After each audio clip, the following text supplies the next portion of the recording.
Why are you getting so upset? This is not about you. Yes, it is. You are a human affront to all women, and I am a woman.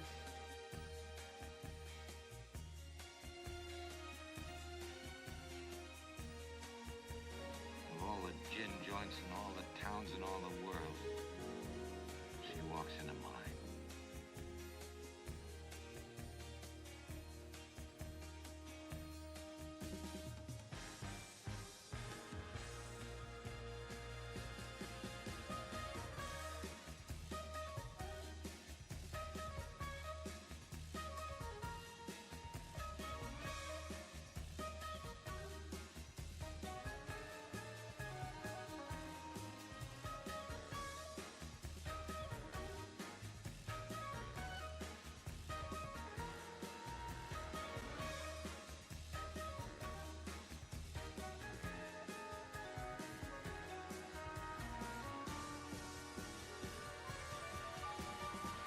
Good evening, ladies and gentlemen.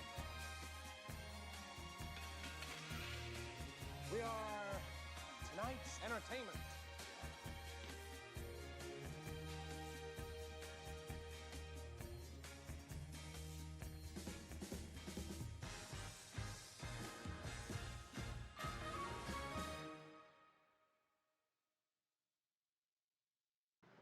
Hello, everybody, and welcome to the Fleming Film Show. Join me, Robbie Fleming, and co-host Justin Doyle. Hello, Justin. Hey, Rob. How's it going? I'm all right. How are you? Not too bad. I'm back home, so feel good being back on my own territory. Ready to talk Children of Men. Lovely, lovely. And joining us today for his first appearance is Will Crabbe. Hello, Will. Hi, Robbie. Yeah, whoa. So today I thought we would talk about Children of Men. Will, since it's your first appearance on this show, would you like to explain the movie? Yeah, sure. So, Children of Men is a 2006 dystopian sci-fi thriller. It kind of depicts a future England and world where an infertility crisis has hit and no children have been born in the last 18 years. And that follows our kind of central character, Theo, who's played by Clive Owen, who's this kind of disaffected, depressed civil servant. It's kind of sleepwalking through life until he kind of reunites with an old flame played by Julianne Moore, and is tasked with transporting the first pregnant woman to have existed on Earth to a safe haven. Nice, nice. Yeah, I watched this movie for the first time a couple of years ago, and it blew me away. And then the second time I watched it, when I started the website, one of my early reviews, I loved it even more. And I've shown some people it, and they liked it. And I'm glad I watched it again, so I can talk to you guys about it. Will, what is your opinion on this film?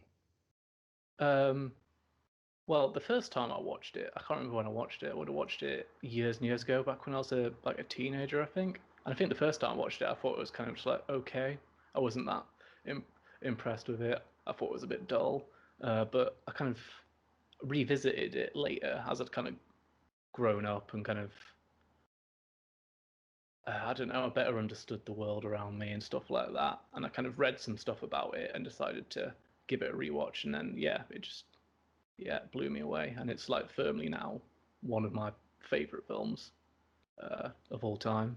It's like definitely my top 10. It's in my top 10 for this century, I think, actually. Whoa. I think it's one of the best dystopian films ever made. Yeah, I just think it's wonderful, just in every way. It is wonderful in every way. Justin, what's your thoughts on this movie? Yeah, so I had thought I'd seen this in theaters, and maybe I did, but I don't know. Maybe it was like a late night showing, and maybe I fell asleep through some of this. But today I watched it, and it just seemed like it was for the first time. I mean, it blew me away. I mean, there's a lot of deaths in this, and it's a really sad, film overall. But just from the opening and the one shot and the one take that Alfonso Cuarón likes to play with in his movies, I mean, I was just hooked. It's so fun to watch this world in a 360 viewing, as you're following Theo throughout the movie. Clive Owen, spectacular job in this movie. I really like. He was at the top of his game in this sort of decade, and this movie really proves how good he is as an actor. Julianne Moore, I thought, was a little kind of shoved to the side. I think she was like a little bit of an afterthought. Even her acting wasn't really like engaging as much as like Chiwetel Ejiofor. I thought he did a really good job. I mean, it's also crazy to see him in a role like this, and also with the accent that he had, because normally we don't get to see that. Um, but this movie is brutal, and you are in this war, this battle with Clive Owen the entire time. Alfonso Cuarón immerses you into his film and makes you feel like you're there, and it was such a wild experience. I mean, from the bombs to the gunfire to the baby and the cows, like everything was just so uniform in that movie, and it was just a really thoughtful, well thought out movie. And I mean, I'm glad that we're talking about this, because I'd have to say this is one of my favorite movies that I've seen this year. I thought it was that damn good. Awesome. This is an open question. How good was Michael Caine in this film? I mean, Michael Caine's always great, but yeah, yeah, I think he based his character off John Lennon, I think, and he kind of pulls Yeah. off this really, that kind of politically active hippie kind of character. He's great. He's so good, and he has like true like heart, and you can feel it when he's talking about the baby and the pregnant wife, or the pregnant lady. I mean, he's just so loving, and you can really feel that he just misses the world that used to be. Um, what did you think of the movie, Rob? I loved it. I love it. And Michael Caine is probably one of my favorite performances in that film. It's probably in my top five Michael Caine performances. That performance. It's the only film I've seen him in where he farts and smokes cannabis.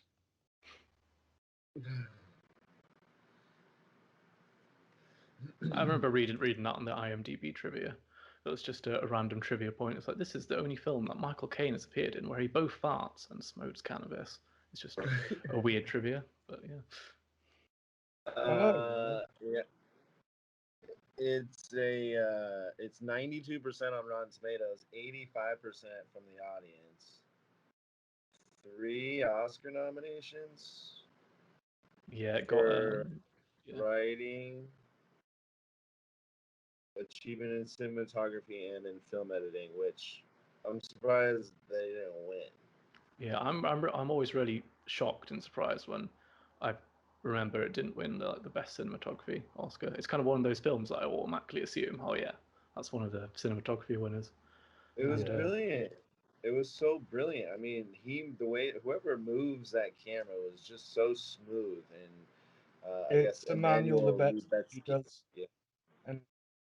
and he's won 3 awards for Gravity, Birdman, and The Revenant, and he won them 3 times in a row. Holy shnikes, yeah, that's it's just true. like, oh yeah, if it's Emmanuel Lubezki doing it, then just give him an Oscar. That's just kind of how it works. But not for this one Yeah, though, apparently. I don't Which know. he should have got.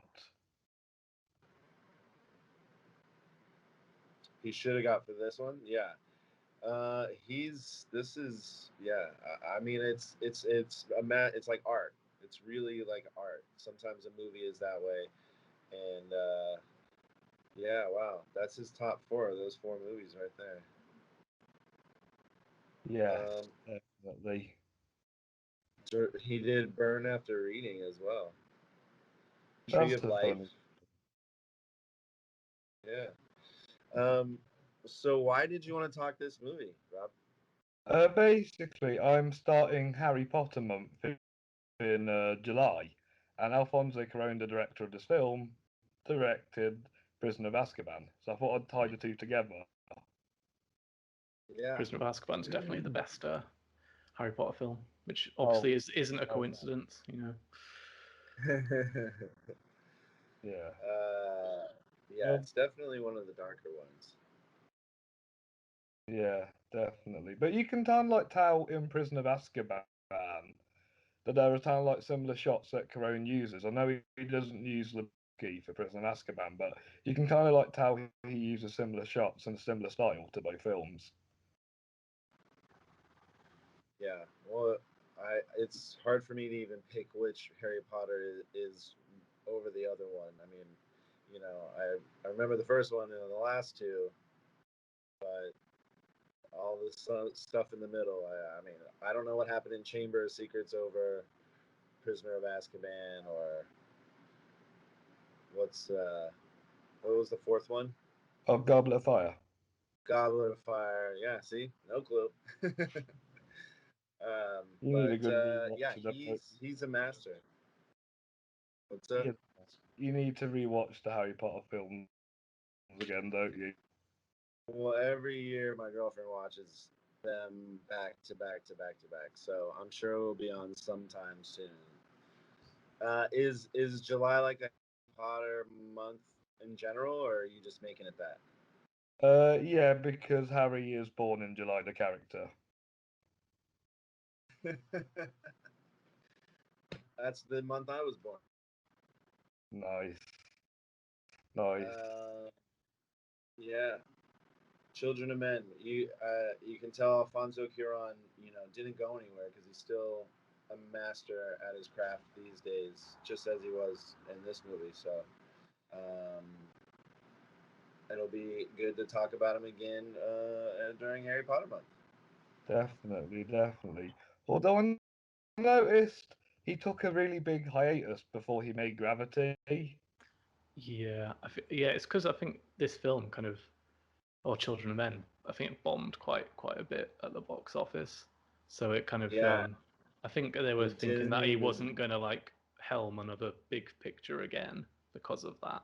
So that's probably a reason why there was such a big gap in between this and Gravity.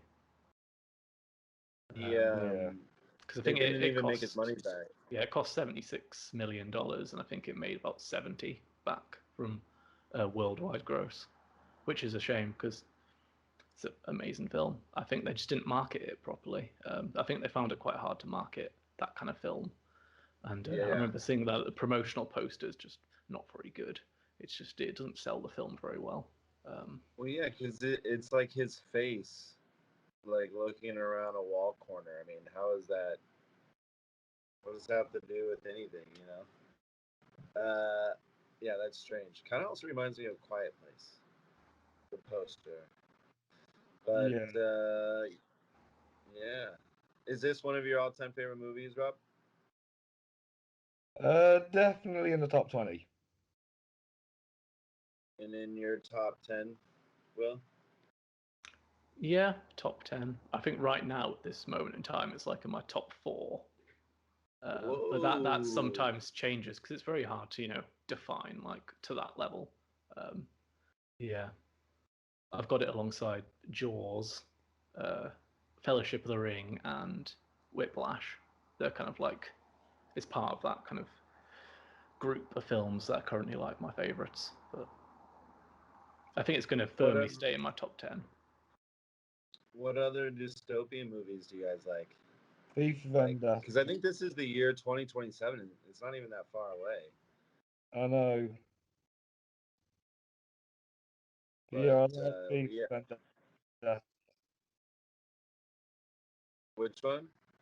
V for Vendetta, it's Natalie Portman. V for Vendetta. Yeah, that's a good one.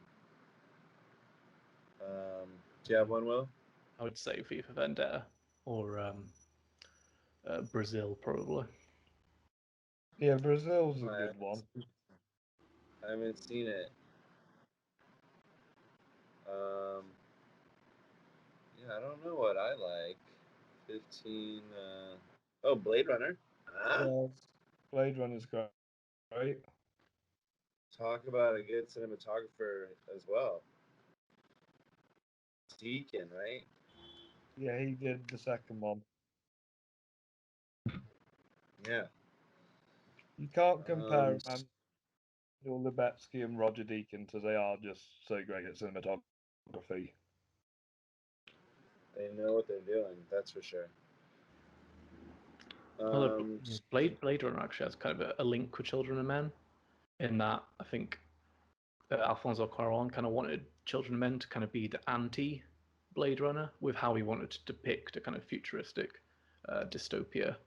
Because obviously, no, Blade Runner is a lot more kind of like bright and colorful in a way, and it has lots more kind of like advanced kind of futuristic technology. Whereas this, he wanted to keep it kind of more grounded in a sort of contemporary reality. So like, you know, all the cars, they look the same except they've just got some bits stuck on. Like I think they got just like regular like Citroens and Renaults and just stuck some bits on them, and they didn't like clean up the streets or anything. I think they even tried to like make the streets a bit dirtier in places. um yeah, and like there are some like bits of technology, but it's not even really that noticeable. It doesn't yeah, it just, it seems like a really plausible near future in a way. yeah, it's very grim, like very dark. All like earth tones and colors. Yeah, lots of grays and dark blues. But yeah, I don't know. It's weird thinking it. What would be our future? Is it more like Blade Runner, or is it more like Children of Men? I mean, how does infertility just stop? I mean, I don't know. You know, we may be coming soon to a dystopian world, but it's not going to be from utility or for infertility, or at least I hope not. No, I think it could be the exact opposite. It could be overpopulation. I can see that. Yeah.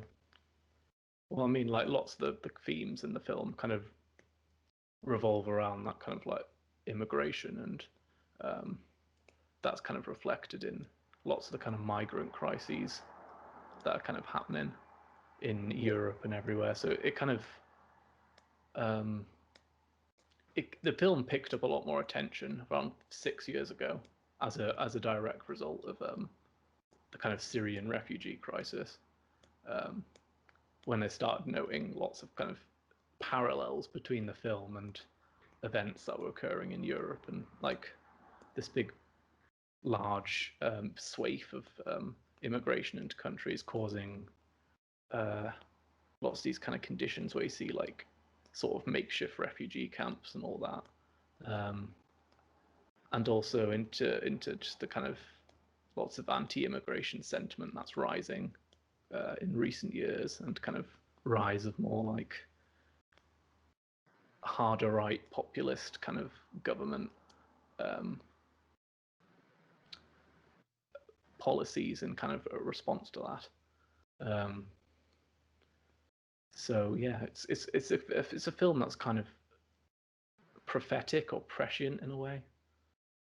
Lots of that stuff kind of it doesn't seem like that out of place for like a future in like 10 years time, minus like the infertility part. And that's kind of what I think Quaron was going for, because he sort of made it in response to these sorts of issues that were existing way back in like the early 2000s, following like the 9/11 attacks and the rise in that sort of anti-outsider sort of viewpoint that became very prevalent. Yeah, yeah. Going back to the cinematography, I also like how it kind of like tells the story in the cinematography, because Corona has done this previously with E2 Mama Tabien, where you focused on the story with the girl and the two boys, but there was a Mexican revolution going on in the background. And Children of Men is similar, where you have Theo trying to get this pregnant woman to safety, and the world is going in turmoil in the background. Yeah. That's it. He likes to do that for sure. You're right. What was the first one again? What The one the you're just... Oiti Mama Tabien? Oh yeah. That one I just saw this year for the first time, and that was we talked about it. It was really really good. And yeah, he always has like turmoil happening, but in the front is like the blessing, is the thing, is the good stuff that's going on. You know, the safe stuff. So I like that kind of exposition that he has there. Definitely, because Gravity is more of a straightforward story compared to Children of Men or E.T. Mama Tabien, isn't it? Yeah, I mean, it's kind of the same sort of thing though, because there's a lot going on in there. So he still kind of has that scary background that not all of us want to experience. No. And let's not forget his last film, Aroma. That was beautiful. Yeah. I finally watched that this year. It's a really, really lovely film.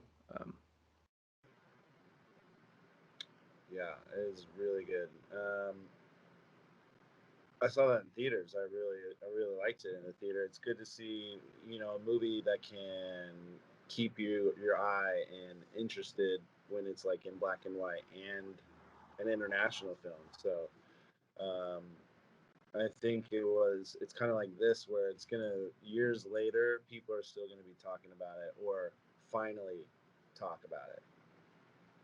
I really wanted that to win Best Picture. What, Yeah, Roma? I think. Yeah, I think he won Best Director for it. Yeah, he won director and cinematography. What won Best Picture? Green Book. Yeah, that's one of my least favorite Best Picture winners, but yeah, I definitely would have gone for Roma over that. Yeah, definitely.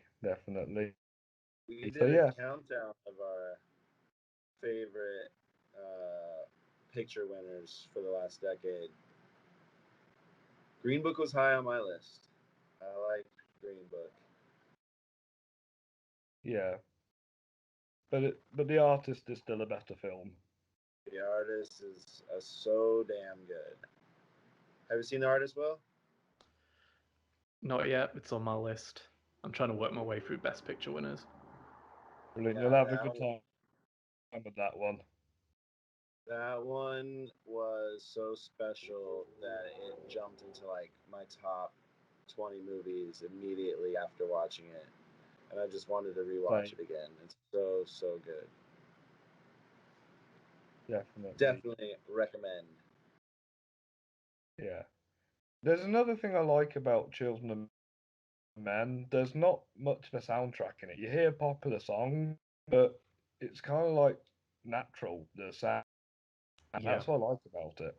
Yeah, especially in like the action scenes. It's just like lots of films would have like a big like rousing soundtrack or whatever during an action scene, but it just strips it all out and it's all just like the natural sounds, and that combined with like the cinematography creates that really immersive like environment where it kind of feels like you're there with the characters experiencing it. Yeah, it kind of reminded me of Saving Private Ryan in a way, especially the battle scene at the end. That take, because I actually watched Saving Private Ryan for the first time this past week, and I got to see it in the cinema on the big screen. That was an amazing experience. And I was just thinking during like that opening and like end scene of Saving Private Ryan, it's like, this is really like Children of Men.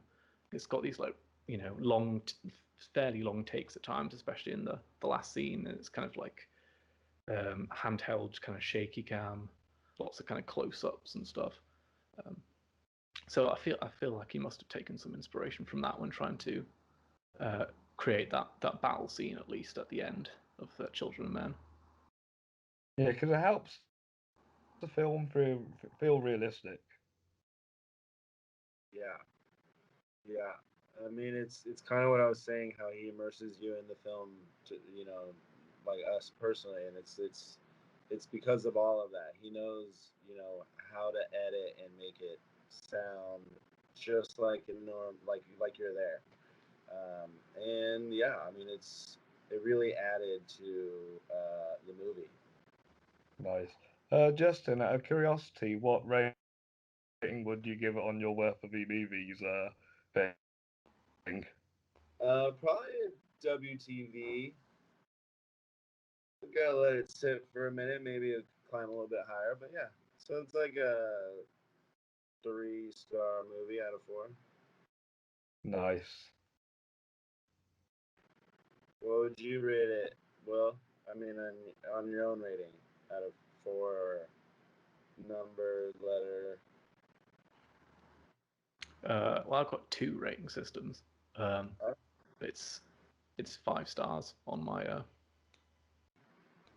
Letterboxd, on my writing, and then that just translates to a 10 out of 10 on my YouTube.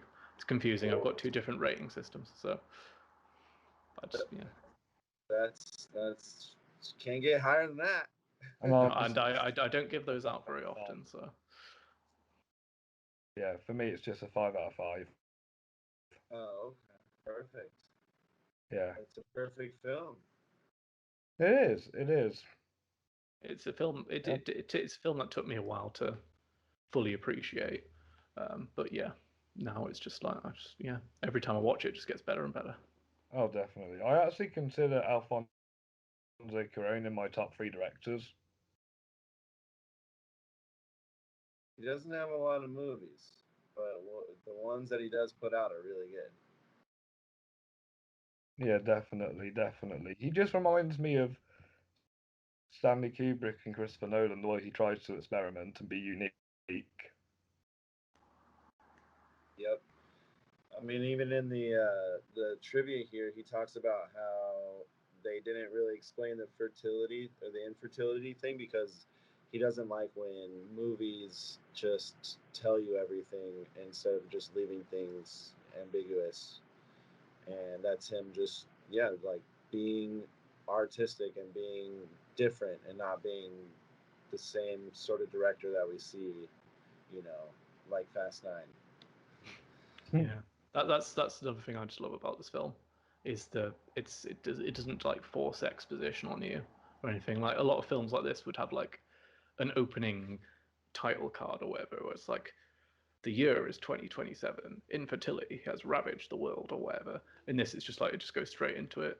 You just get put right in the middle of it, like in that opening shot where you just enter like the coffee shop or whatever, and you kind of get a sense of the world just through like hearing like the news bulletins or whatever, and then seeing people's reactions to the news and stuff like that, and then obviously just looking around London, and it just kind of slowly builds up throughout the film. I like that. It's the kind of like show don't tell mentality, and I love it when films do that. I love just being able to just see it for myself rather than it just being spoon fed to me. You bring me to a good point. The first scene is about the last born child dying, Yes. and it Like, adds a really good dynamic into it. it sure lets you know what you're in for immediately. Because it was like 18 years old, was it? 18? Yeah, 18. Yep. That's really sad. Um, Yeah. this is based off of a book. Yeah, it's by P.D. James, I think, 92. I think the original book was called The Children of Men. And yeah, it kind of, I think it follows a similar sort of structure. It's obviously about infertility and that, but I think in the film they kind of shifted parts of it around. Like I think they merged some characters together, and like the character Key is completely a new addition to the film, because I think originally the pregnant woman was going to be Julian, but they changed that and then introduced that character. And then I think Alfonso Cuarón just kind of, I don't think he ever actually read the book himself. Like the screenwriters and them did, and they kind of wrote various screenplays off it, but he kind of wanted to keep his own vision kind of unpolluted by the original vision of the book. He kind of just liked the concept of it, but wanted to put his own kind of vision onto it. It says the book is men producing no sperm instead of women not being able to get pregnant. It's virtually the same. Yeah, yeah. I feel like I haven't talked about many the performance. I love Clive Owen's leading role in this film, and I do like Julianne Moore in this performance, but I've seen her in better, if that makes sense. And obviously, Michael Caine, brilliant. Chiwetel Ejiofor, brilliant. And there is one actor who is, I consider underrated, and he only plays a minor role in this. His name's Charlie Hunnam. Oh yeah, Charlie Hunnam. Yeah, he's like, I wouldn't have realized he was even in this film if I didn't read like the casting credits or whatever, because he's just unrecognizable. Because he's got all the big like dreads and stuff. But yeah, he's good. Because I know he has to do his like big thick Geordie accent and that, which he actually does well. Because I thought that's surprising because I've seen him in another film, like is it Green Street, where he has to do like a Cockney accent, and it's the worst accent I've ever heard in any film ever. It's appalling. So I'm surprised he managed to do this accent right. So that was He's good to see. actually from Newcastle, that's why. Oh, okay, that would make sense then. Yeah. He uses the same accent he does in The Gentleman as well, and I think he acts better with his natural accent. Yeah. I don't know if I've already seen him in that much, so I can't compare. All I know else from is Green Street Hooligans, in which he's not very good. So Yeah. It's kind of weird when a British actor can't do a British accent. yeah, it's just so bizarre. It's like I can't even tell what he's trying to do. It's like if you're from England, you should know how to do a Cockney accent. It's like the most basic accent there is. I don't know, but yeah. Anyway. Yeah. It's funny to hear you guys. So, yeah. Well, you're American, so I'm assuming you probably get annoyed when Americans put on bad American accents in films. Well, not just that, but if like any accent, or not doing one, like Tom Cruise in Valkyrie. There's like that frustrates me. So, but I see your guys' issue.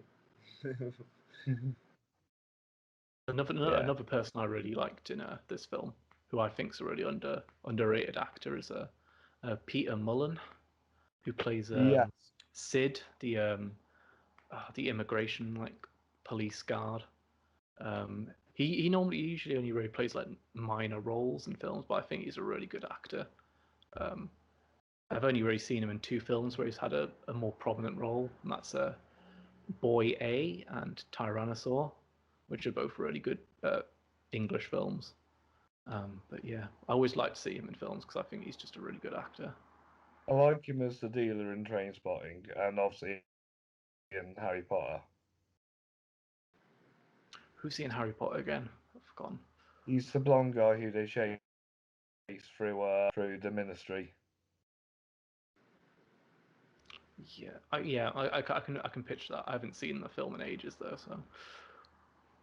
But yeah, he's normally like that kind of bit part actor, but I think he's really good. Definitely. And if you noticed, Pam Ferris, who was in Matilda, Miss Trunchbull, she was really good in this film as well. Was she Miss Trunchbull? Yeah. Oh yeah, I did not know that. that's right. Yeah, maybe that's why she seems sort of familiar. I don't know. Yeah, she's also in Prison of Azkaban as well. She's the aunt that blows up. Yeah. That's crazy. Wow, I did not know these things. See, Yeah, my knowledge is expanding. Charlie Hunnam's in this movie. Yeah, we spoke about Charlie Hunnam. Oh, okay, yeah. He's a good actor. Yeah, he's great. Yeah. What do you guys think about Chiwetel Ejiofor? He's really good at playing villains, and that's what he played in this film. He played a good villain. Did you see Infinite? No. Well, he's a villain in that movie too, but that movie is not good. Yeah, I've not heard good things about that. Yeah. How did you guys see this movie? Yeah. I brought it on DVD at a charity shop once, and I've been attached to it since.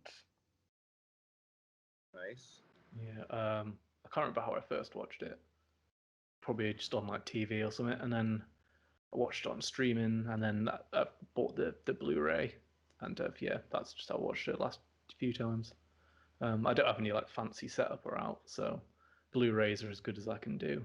I'd like to Oh, get that's good. 4K Ultra HD, but yeah, I've only got a really rubbish TV, so I can't experience films to their true potential. Yeah. I just buy my films on like digital download now. Yeah, Yeah. I like having the actual DVD, but this is on Peacock streaming. You guys know Peacock is the NBC app or the NBC thing. Oh, I don't think we have It- Yeah, I think it's there's like a Hulu. yeah. I don't know if we even have Hulu either. Uh, No, you guys don't. we So have that's why I call it Do we? Hulu. yeah, we have Disney Oh, Star Plus, Netflix, Amazon Prime, and Now TV. Did you say Apple TV? Now TV. Now TV. Yeah. I was glad to see that it was on a streaming service because, yeah, otherwise I'd have to rent it, but it would have been worth the rental for sure. Nice. Nice. Does anybody else have anything to say on this film before we shoot? I really want to see it again, like immediately, because yeah. I really just love the shots and in the one take so much. It's a really really good film. Definitely. Yeah. I mean, yeah. It's Before just I go, those takes are just wonderful. It's just it gets me every time. I just think they're absolutely excellent. yeah, I do just want to mention this. You know, I have my Fleming Awards. Yes. Yep. Yeah. So I gave Children of Men 4 Fleming Awards: Best Film, Best Director, Best Actor for Clive Owen, and Best Cinematography. Nice. Yeah. Yeah. I would You agree said with Best that. Picture too. Yeah, Best Film, Best Director, Best Actor, and Best Cinematography. Yeah. Clive Owen. I'm really shocked he didn't get nominated. It was a really good performance from him. Yeah. The best film, best director, and best actor, I think, could have been nominated as well. I also went to It was up against The Departed that year, so it would have been tough competition. Oh yeah. yeah, where I went to college is the city he was born in, Coventry. Clive Owen. Did not know that. Yeah, he's from Coventry. Very nice. I've seen his he has a star on the Coventry Walk of Fame. There's a Walk of Fame. The Coventry, yeah. Interesting. How many other stars are from Coventry? I think he's the biggest, but there are a couple. He's only been nominated once for Closer in a supporting role. I've not seen that movie. You haven't seen it? No. No. It's Julia Roberts, so go see it. I know Natalie Portman's in it as Yeah. well. Jude Law. Yeah. Yeah. I always know it's going to be a good film when Jude Law's in it anyway. It's always a good film. Yeah, it's always a film if Jude Law's in it. He was in everything for a long time. He was in the movie The Rhythm Section from last year. That was the last time I saw him. With Blake Lively. Pretty good. Yeah. Yeah. Right, anyway, I'm zone to wrap up things. Thank you guys for coming on and talking about Children of Men. Yeah, thanks for having me. Yeah. Thanks for having me as well. It was really nice to meet you, Will. Yeah, It's you too. lovely to meet you, Will. You're always welcome back. Thank you. If you're ever talking about films I like, then I'll be happy to come on again. Lovely. Listen, we will have you on again for definite. Yeah. For sure. Yeah. So thank you to Will and Justin for appearing on today's show. And let's also thank the Patreons, Ben, Sean, and the Commentary Filmmakers for making this show happen. That's right. Thanks to you, Rob. Thanks, Patreon members. Yeah. It's all right. It's all right. Mate, if you want more from the Fleming Film Show, give my YouTube channel a like and subscribe. Leave a comment on your thoughts on Children of Men or films you want to see us discuss in the future. And that's it, I guess. Where can people find you, Will? I'm on YouTube as well, just at Will Crabbe. I mostly do short film reviews, looking to make some new content. So definitely give me a subscribe if that sounds good. I'm also on Twitter at Film Crab if you want to just see my random thoughts on film. Awesome. And you're on Letterboxd as well. Yep. If anyone has that, and if you don't, then you should definitely get it. All right. Awesome. Right. Thank you, guys. Bye-bye. Yeah. Bye. Thanks.